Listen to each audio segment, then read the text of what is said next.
aus der Reihe meines Burgenlexikons. Burgenlexikon von A bis Z. Was Sie schon immer über Burgen wissen wollten oder auch nicht. Von und mit Matthias Helzel alias der Burgenmeister. Burg Reichenberg, Königin der Burgen. Die Grafschaft Katzenelnbogen. Macht, Mauern, Mythen am Mittelrhein. Bevor wir in die Mauern von Burg Reichenberg eintreten, lohnt sich ein Blick in das Machtzentrum, das sie einst hervorgebracht hat. Die Grafen von Katzenelnbogen.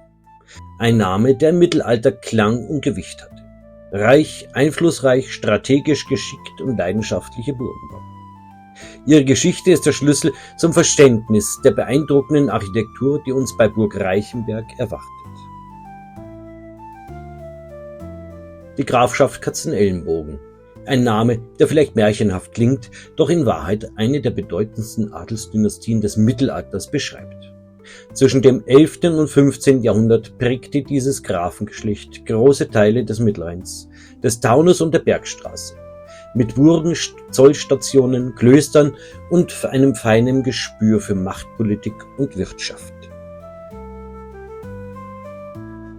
Hier ein Ausschnitt der bedeutendsten Burgen der Grafen von Katzenelnbogen, links natürlich die berühmte Marksburg, gefolgt von der Burg Hohenstein im Taunus, dann der Burg Schwalbach, schließlich der Burg Rheinfels, der bedeutendsten Festung am Rhein, und auch nochmal das Auerbacher Schloss. Der Ursprung des Namens ist bis heute nicht abschließend geklärt. War es der Elnbogen des Dörsbachs, an dem ein Katzo siedelte, oder doch der Katimelevorkus, der Berg der Katten, ein uralter Name, der bis in die römische Antike zurückreicht? Fest steht, um das Jahr 1094 taucht ein gewisser Dieter I. in den Quellen auf. Vermutlich ein Vogt des Klosters Bleidenstadt, der auf deren Grund die erste Burg Katzenelnbogen im heutigen Ort errichten ließ. Dieser Stammsitz sollte dem Geschlecht bis ins 15. Jahrhundert Identität und Namen verleihen. Hier eine zeitgenössische Darstellung, vielleicht war es so, wo der Dieter I. sozusagen das Lehen über Katzenelnbogen und den Auftrag zum Bau einer Burg bekam, und rechts eine zeitgenössische Darstellung, wie man vermutet, dass die Burg Katzenelnbogen in ihrer früheren Zeit ausgesehen hat. Die Grafen von Katzenelnbogen bauten ihren Einfluss klug aus. Bereits Heinrich II., ein Sohn Dieters I., wurde durch Verbindungen zum Königshaus zum Grafen im Kraichgau ernannt. Bald kontrollierte das Haus bedeutende Regionen. Die Niedergrafschaft um Burg Rheinfels bei St. Goar und die Obergrafschaft rund um Darmstadt. Zwei politische Zentren, die später sogar eigenständige Territorien unter der Landgrafschaft Hessen bilden sollten.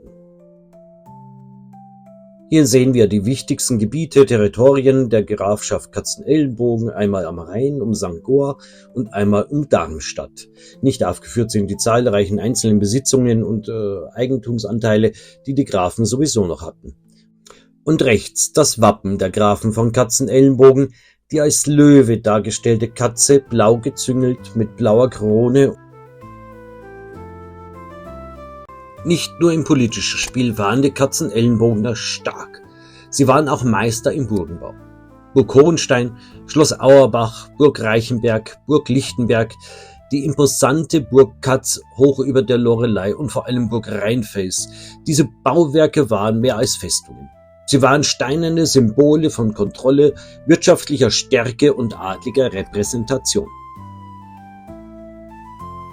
Hier eine zeitgenössische Darstellung, nachempfunden des Rheins, rechts oben die Burg Katz, darunter St. Goarshausen, auf der anderen Rheinseite St. Goar mit der mächtigen Burg Rheinfels, ein bisschen sehr fantasievoll dargestellt.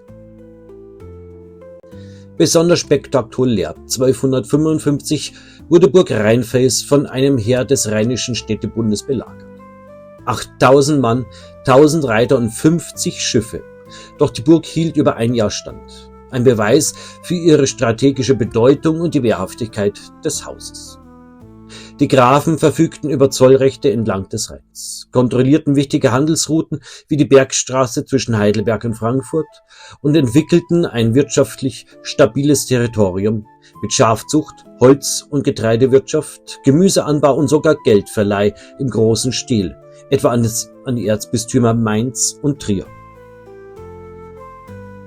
Hier eine zeitgenössische Darstellung der Belagerung der Burg Rheinfels 1255 soll das sein. Auch kirchlich traten sie hervor, mit Gründungen wie dem Kloster Kronau oder den engen Verbindungen zum Kloster Eberbach, das zur Familiengrablege wurde. Hochrangige Geistliche wie Hermann von Katzenelnbogen, Bischof von Münster, oder Philipp von Katzenelnbogen, Bischof von Osnabrück, kamen aus ihren Reihen. Hier dargestellt das Kloster Kronau, interessant, rechts außerhalb des Klosters das Siechenhaus, also das Krankenhaus, und links oben die Schäferei. Und hier natürlich das bedeutendste Kloster der Katzenelnbogner, das Kloster Eberbach. Hier 3 Grabplatten der Grafen von Katzenelnbogen im Kloster Eberbach. Ganz links Eberhard I., gestorben um 1311. In der Mitte Johann II., gestorben um 1357, und ganz rechts Johann IV., gestorben um 1444. Wie man den Grabplatten entnehmen kann, wurde auch künstlerisch sehr viel Wert drauf gelegt, etwas darzustellen. Doch wie so oft in der Geschichte zerbrach das Haus an internen Teilungen. Ab 1260 spaltete sich die Familie in 2 Linien, eine ältere und eine jüngere, und regierte die Obergrafschaft und Niedergrafschaft getrennt. Doch erst Johann IV. Von Katzenelnbogen vereinte die Linien 1402 durch eine kluge Heirat mit Anna aus der älteren Linie. Um weitere Erbstreitigkeiten zu vermeiden, wurde die Primogenitur, also das Erstgeburtsrecht, eingeführt, eine Seltenheit in der Region zu jener Zeit. Das Ende kam schließlich zu einer weiteren dynastischen Verbindung. 1457 heiratete Anna von Katzenelnbogen, Erbtochter des letzten Grafen, den Landgrafen Heinrich III. Von Hessen.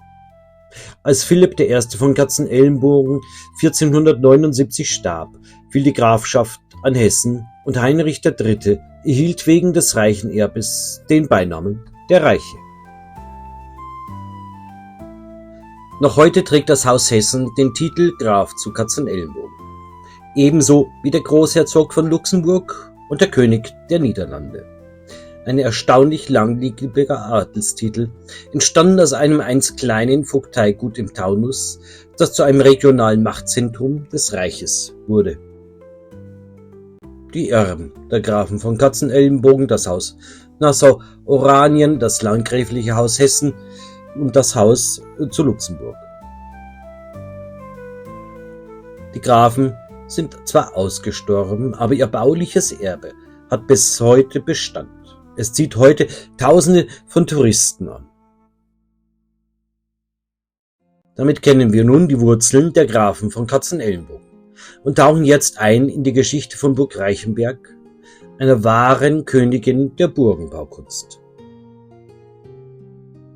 Burg Reichenberg, geheimnisvolle Königin der Burgen. Hoch über dem Mittelrhein, eingebettet in geheimnisvolle Hänge des Taunus, liegt sie, mächtig, geheimnisvoll und architektonisch einzigartig. Burg Reichenberg. Doch bevor wir durch ihre Tore schreiten, blicken wir zurück auf die Adelslinie, die diese Festung einst schuf, die Grafen von Katzenelnbogen. Hier liegt sie, die Burg Reichenberg. Einst noch mächtiger in der Ansicht als wir heute, aber heute immer noch beeindruckend. Ein altes und bedeutendes Geschlecht, das im Mittelalter nicht nur zu den reichsten und einflussreichsten Adelsfamilien im Reich gehörte, sondern auch zu den kunstsinnigsten Bauern. Einer ihrer Vorfahren, Berthold II. Von Katzenelnbogen, nahm um 1202 am 4. Kreuzzug teil, eine Reise, die vielleicht mehr hinterließ als nur politische Ambitionen. Denn was in Burg Reichenberg schließlich entstand, ist mehr als nur eine Burg. Es ist eine Festung mit Anklängen an byzantinischen, fast syrischen wirkenden Bauformen, die in der deutschen Burgenarchitektur ihresgleichen sucht. Hier ein bisschen dargestellt Berthold II. Auf seinem Kreuzzug. Die Anfänge. Machtanspruch in Stein. Die Baugeschichte beginnt offiziell im Jahr 1319, als Erzbischof Balduin von Trier dem Grafen Wilhelm I. von Katzenelnbogen den Bau von Burg Reichenberg genehmigt. Der Bauplatz war strategisch klug gewählt, kontrollierend über das Tal nahe bedeutender Handelsströme. Bereits 1324 wird das neu erbaute Schloss unter den Schutz König Ludwigs des Bayern gestellt. Eine kleine Siedlung entsteht zu Füßen der Burg. Doch die Visionen gehen weiter. Eine Stadtgründung war angedacht, sie blieb unrealisiert. Als Wilhelm I. 1331 stirbt, sind lediglich Teile der Kernburg fertiggestellt. Eine mächtige Schildmauer mit 2 gigantischen Flankentürmen und einem befestigten Vorhof. Der erste Schritt zu einer Burg, die nicht nur wehrhaft, sondern auch herrschaftlich wirken sollte. Hier der Grundriss der Kernburg. Die erste Bauphase eben um 1319. Damals etwa westlich die Vorburg, dann die Hauptburg. Die Schildmauer mit bis zu 8 Meter Stärke und die 43 Meter hohen Flankierungstürme. Eingerahmt war die Hauptburg von einer Ringmauer. Und schließlich geht der Weg durch die Schildmauer, wo darüber im Obergeschoss die Kapelle lag, in den Burghof. Vor der Schildmauer Wirtschaftsgebäude und die Wohnbauten schließen sich, wie damals üblich, an die Ringmauer an. Eine Burg, 2 Brüder und ein Wendepunkt. Der Tod Wilhelms I. führt 1352 zur Teilung des noch unvollendeten Bauwerks zwischen den Söhnen Wilhelm II. Und Eberhard V. von Katzenelnbogen. Diese Teilung markiert eine entscheidende Wende in der Baugeschichte. Eberhard erhält die westliche Hälfte der Burg, jenseits der Schildmauer, baut jedoch lieber an seiner neuen Burg Schwalbach weiter. Die östliche Hälfte fällt an Wilhelm II. Und er ist es, der die Burg Reichenberg zu ihrer vollen architektonischen Bedeutung führt.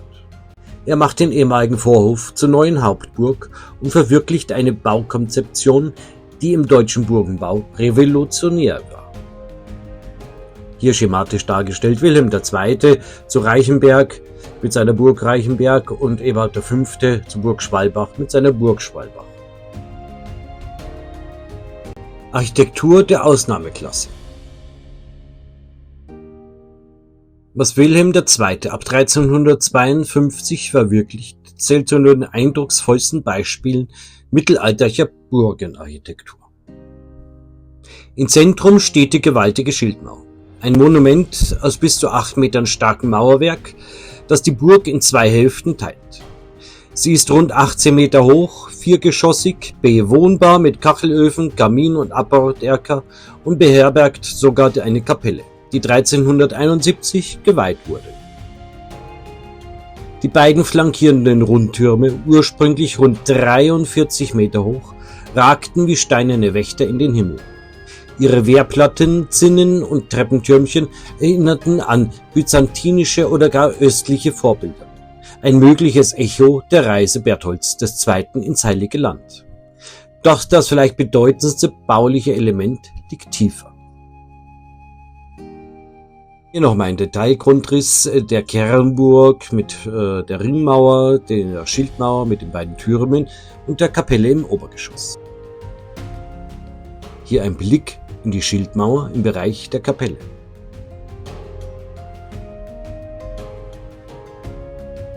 Und hier ein Schnitt eines der Rundtürme, damit man sieht, wie gewaltig diese 43 Meter sind. Reichenberg unter Tage. Die ersten Kasematten Deutschlands. Unter der Osthälfte der Hauptburg errichtete Wilhelm II. Eine zweigeschossige, tonnengewölbte Kasematte, ein Wehrbau von überragender Bedeutung.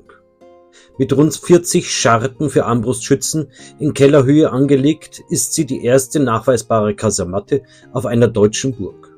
Diese unterirdische Verteidigungsarchitektur war ihrer Zeit weit voraus und zeigt, dass Burg Reichenberg nicht nur repräsentieren, sondern im Ernstfall auch modern verteidigen sollte. Reichenberg war Festung, Residenz und Machtdemonstration zugleich. Der dreigeschossige Saalbau, der mit einer Apsis in den Halsgraben ragt, erinnert in seiner Innenarchitektur mit Arkaden, Stützen, romanischen Elementen an orientalische Palastarchitektur. Eine stilistische Verschmelzung von Ost und West, festgehalten in Stein. Hier der Gesamtübersichtsplan der Burg Reichenberg. Rechts die Hauptburg mit Schildmauer, der Garten, früher die Vorburg, und jetzt links in Richtung Süden eine groß angelegte Vorburg, auch mit Kapelle, allerdings zur heutigen Zeit romantisch überbaut. Hier ein Blick in die unteren Kasematten mit Schießkammern. Hier nun der Bereich der oberen Kasematten.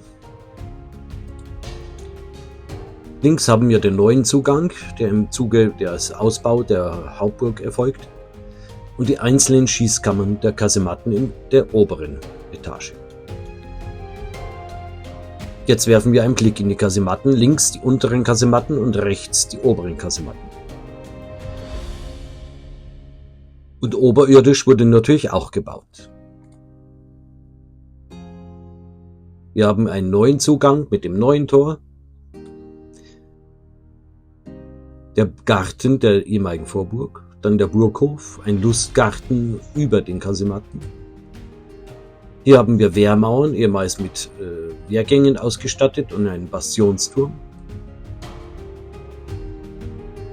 Wir haben Wirtschaftsgebäude in der ehemaligen Kernburg, die früher Wohngebäude waren, und die neuen Wohngebäude, sowie einen Saalbau mit dieser eigenartigen Apsis, die ehemals in den Halsgraben ragte. Und hier links eine Ansicht von Süden, als der Turm noch stand, der 1971 eingestürzt ist. Und rechts eine etwa heutige Ansicht, auch wieder von Süden, die gleiche Ansicht wie links. Links sehen wir nur den vorspringenden, sogenannte Apsis des Saalbaus. Im Untergeschoss sieht man die Scharten, diese Lenkscharten der Kasematten. Und rechts den sogenannten neuen Torbau. Links nun den neuen Torbau von der Innenseite und rechts die neue Zuwegung in die Hauptburg. Jetzt haben wir einen Blick in den Burghof der ehemaligen Kernburg. Hier der Längsschnitt und der Querschnitt des Saalbaus sowie der Erdgeschossgrundriss und der Obergeschossgrundriss. Und natürlich ein Blick in den Saalbau, bei dem leider die ganzen Geschossdecken fehlen, bis auf dieses wunderbare Kreuzgewölbe im Obergeschoss. Leben auf der Burg Reichenberg um 1450 bis 1480. Ein Blick hinter die Mauern. In der zweiten Hälfte des 15. Jahrhunderts herrschte auf der Burg Reichenberg reger Betrieb. Die Grafen von Katzenelnbogen nutzten die Burg nicht nur als Jagd- und Verwaltungssitz, sondern auch als Ort für Treffen mit Verbündeten, Gästen und Gesandten. Adliger Besuche und Jagdfeste. Regelmäßig kehrte der Graf mit großem Gefolge ein, teils mit bis zu 40 Pferden. Auch andere Adlige wie Junker Kuno von Westerburg oder Herr von Solms machten Station. Besonders beliebt waren Jagdgesellschaften, bei denen Jäger, Hunde und Treiber mit von der Partie waren. Dort zu Schweinhatz in den Weiseller Wäldern. Ausgaben und Verwaltung. Der Aufwand war enorm. Seile für die Turmuhr, Lohn für Mönche, Handwerker, Maurer, Schäfer, Dachdecker und Gesinde. Kapellenwachs, Kornlöhne, Reparaturen an Brücken und Dächern. Lebensmittel für Wachen, Gäste und das Gesinde. Ein Beispiel: 3,5 Malter Korn, über 1000 Liter waren das, wurden allein für Helfer beim Wiesenmähen verbacken und gegessen. Und natürlich musste auch Wache geschoben werden. Imbisse, ein offizieller Posten. Der Begriff Imbiss taucht in den Abrechnungen überraschend oft auf. 636 Imbisse wurden im Jahr 1479 verzeichnet, etwa für Wachen, Gäste oder Adlige mit Gefolge. Sogar beim Verhör der Hinrichtung eines Diebs wurde für die Amtsträger ein Imbiss ausgegeben. Wachschutz und Erbfolgekrise. Nach dem Aussterben der Grafen von Katzenelnbogen 1479 wurde Reichenberg besonders gut bewacht. Aus Sorge vor Erbstreitigkeiten. Die Gemeinden Bornich, Nochern und Lierschied stellten Tag- und Nachtwachen. Ein wirtschaftliches Zentrum. Reichenberg war kein abgelegener Ort. Einnahme aus Frucht, Wein, Lämmern, Geldgülden und Naturalabgaben wurden genau aufgelistet. Der Kellner führte akribisch Buchhaltung mit hunderten Einträgen zu Einnahmen und Ausgaben. Burg Reichenberg war im 15. Jahrhundert ein lebendiges Zentrum adliger Macht und Verwaltung. Zwischen Jagdfesten, Besucheransturm und Verwaltung des weit verzweigten Besitzes war sie mehr als nur eine Festung. Ein Mikrokosmos mittelalterlicher Organisation und höfischer Kultur. Verfall, Rettung und das bleibende Erbe. Nach dem Aussterben der Grafen von Katzenelnbogen im Jahr 1479 fällt die Burg an die Landgrafen von Hessen, die sie weiter nutzen. Doch Kriege, Vernachlässigung und die Zeit setzen ihr zu. Im Hessischen Bruderkrieg wird sie beschädigt, dann wiederhergestellt. 1813 stürzt der südliche Flankenturm ein. 1818 wird die Burg sogar auf Abbruch verkauft. Doch ein Mann verhindert die Zerstörung. Friedrich Habel, ein Archivar, kauft die Ruine und bewahrt sie. Hier stürzt er ein, der südliche Flankenturm der Schildmauer um 1813. Das Mittelgewölbe des Saals wird 1913 rekonstruiert. Weitere Restaurierungen folgen. Doch 1971 fällt auch der nördliche Flankenturm. Nur Fragmente bleiben von den einst so dominanten Türmen. Und hier ein Bild, auf dem der nördliche Turm der Schildmauer einstürzt, 1971. Eine Königin aus Stein. Burg Reichenberg ist keine gewöhnliche Ruine. Sie ist eine der architektonisch herausragendsten Burgen Deutschlands, in sich geschlossen und einmalig. Zum Schluss noch einmal ein Blick auf historische Zeichnungen. Immer wieder heraushebend die wirklich dominanten Flankierungstürme der Schildmauer. Von der monumentalen Schildmauer über die ausgeklügelte Verteidigungsarchitektur bis hin zu den ältesten belegten Kasematten Deutschlands. Diese Burg erzählt nicht nur von Macht und Reichtum, sie erzählt von Visionen, von Baukunst, von internationalen Einflüssen und von dem Willen, eine steinerne Botschaft zu hinterlassen. Sie ist wahrlich eine Königin der Burgen. Bitte beachten Sie: Die Burg Reichenberg befindet sich im Privatbesitz und ist in der Regel nicht öffentlich zugänglich. Daher ist die Privatsphäre zu respektieren. Eine Besichtigung ist ausschließlich von außen möglich. Danke, dass Sie dabei waren. Ich hoffe, Sie konnten ein Stück Burgengeschichte, Burgenwissen mitnehmen. Ihr Matthias Helzel alias der Burgenmeister. Und nicht vergessen, abonnieren und liken ist kostenlos.